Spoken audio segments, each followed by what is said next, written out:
Well, here we go. James Hinkle, of course, sounds like videos. Just trying a different angle out here.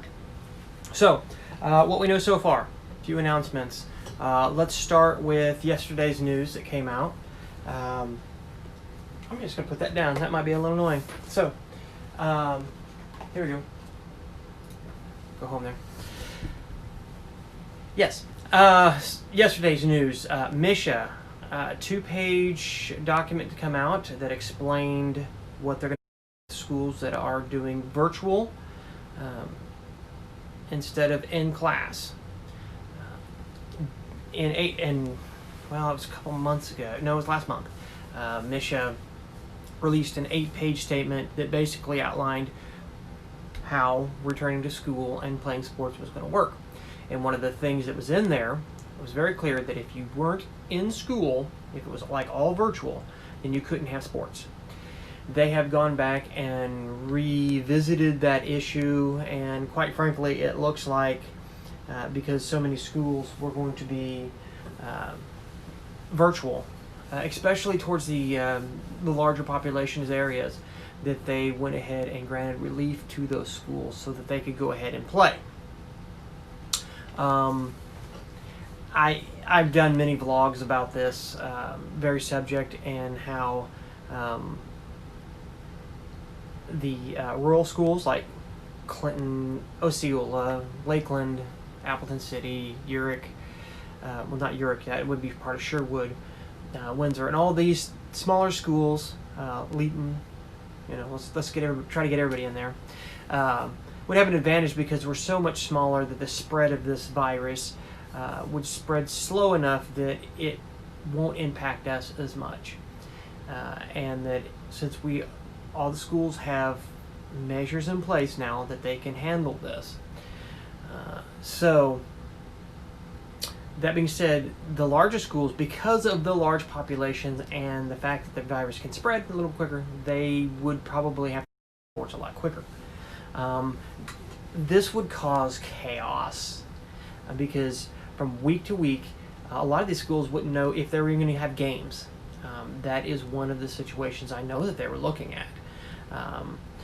Trying to put our schedules together for live streaming this fall, that was one thing that we were taking into consideration. If we have a game against some of the Kansas City schools, which Clinton does have scheduled for a couple centers, one of them.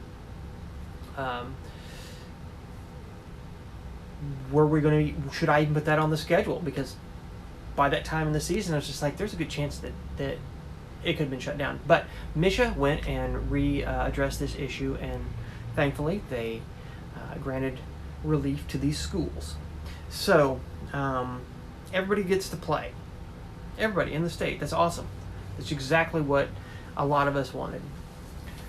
And it's good for the schools. So that brings me into the next subject. What is the schedule for live streaming? Let me start off by saying, when it comes to football, I'm going to keep my mouth shut. The reason why is because we got to confirm a few little things with some schools. So I'm not going to make any announcements just right yet about football.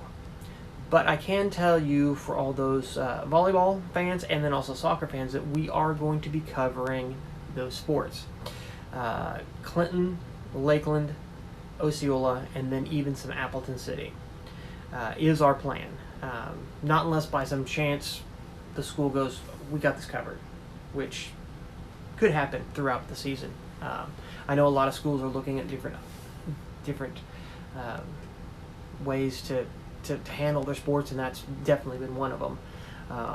So as it stands right now, we are going to be covering those schools, and a lot of it's going to be volleyball because football is only once a week on Friday, and we're not ready to say just yet which football games we are going to be covering. That will be coming out hopefully tomorrow. I can come out and say something, but as far as our specific schedule, we are confirming all of this right now, so I'm not going to put anything out exactly. But if you have a girl that plays volleyball in Lakeland, Osceola, and Clinton, and then we're also going to cover some in Appleton City as well. You're going to get to see that on the live stream. So we're very happy about this. We're also going to need a little help, if possible, because Misha waited until August to really make some decisions. Getting people on board and getting them trained to run systems was a decision that we had to push back as well. So we're going to start off a little slow with the season, grab the people that we have, and then recruit as we go. That looks like our game plan. We really don't have much choice. We got myself, Josh, Stacy, and then also Chris. Chris, the cameraman. I know he's watching. I know he's watching. He sent me a message saying, "Thanks for the shout out." I was like, "Sure, Chris. Appreciate your help." So anyway, that's where we're at on all of our. This is as far as our updates. This is where we're at. I will get some specific numbers out very soon. I want to kind of get those to some of the schools first and have a few conversations with them before I put anything down in stone. But for the most part, Clinton pretty much once a week for sure. We're going to do some volleyball, and then I just kicked the camera, so it shook there for a second. Apologize. Happens. I think I left out that we are going to also cover some Clinton soccer as well, boys soccer. We'll get to that when we can. It'll be one of those type situations, and really a lot of this depends on who we can recruit and get trained and get to the stadium. That's really what it comes down to. So if you've got a boy or a niece or a nephew, or not niece, but a nephew or something like that is involved in soccer, and you'd like to see more of that being live streamed, the only thing that's really keeping us from doing the entire season is the fact that we just don't have anybody in place that can take the equipment that we have, and we have the equipment. We just need somebody to take it there, turn it on, and point it at the field. There's more to it than that, yes, but in a nutshell, that's what we're looking for.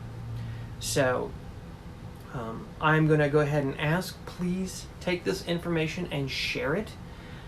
There are families that are not going to get to see their kids play. Their family members are not going to see their kids play unless they watch it on a live stream. We know this. There's a certain part of the population that is just not going to be able to go to the games like they normally would. And that this live stream is going to be very important. So if you are community minded, we would love to have you. If you've got a student involved in sports and you want to make sure that those sports are being live streamed, we'd love to have you. Get a hold of me, but please share this information so that we can get these schools and the schools taken care of. So just to reiterate, Misha, we're giving you a big thumbs up, buddy. We really are. I'm going to let all schools play, even if they're virtual. That didn't really affect a lot of the schools here in our general area, in the kind of the Midwest, but not directly. But it's going to affect some of the schools that we play. That's a good thing. Second, we are moving forward with volleyball as planned, as I've been talking about for over a year now.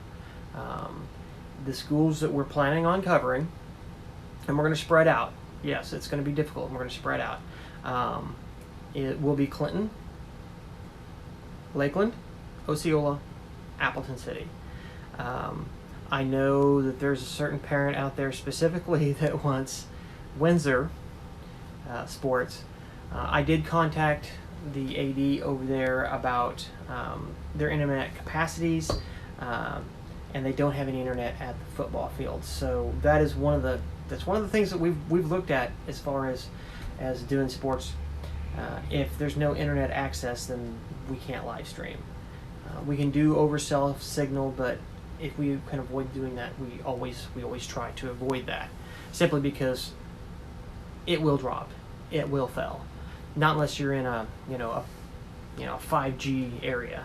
I think most of the 5G areas that we've broadcasted from using cell phone or cell signal, it hasn't dropped, but we don't have 5G in this area. So, and the further south until you get down into Springfield or up into Kansas City, there isn't 5G. So that's kind of where we're at now. The specific list will come out, and I'll probably just post those in a Facebook post instead of doing video, or maybe I'll go through it with the video. I don't know. But anyway, I like to get down here every day and keep you guys up to date on what we're doing, what's happening.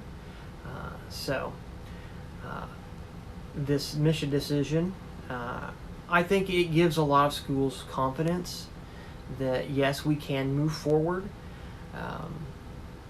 I know I feel a lot better about going into the schools and seeing the plans that a lot of the schools have made. Speaking of which, it is Thursday, and sometime around 6 to 7 o'clock, the Superintendent Destry Brown will be releasing the fourth video in the Return to School series, Cardinal Connection, we're calling it. But got to sit down with him, and it's this. Every one of these videos that he does has a ton of information on it, and it seems like it's always backed up with some additional information that comes out as well. And I know I say this about every video, but really there is some really important information in this video coming up. If you have a child in the Clinton School District, go watch this video. It does explain a lot.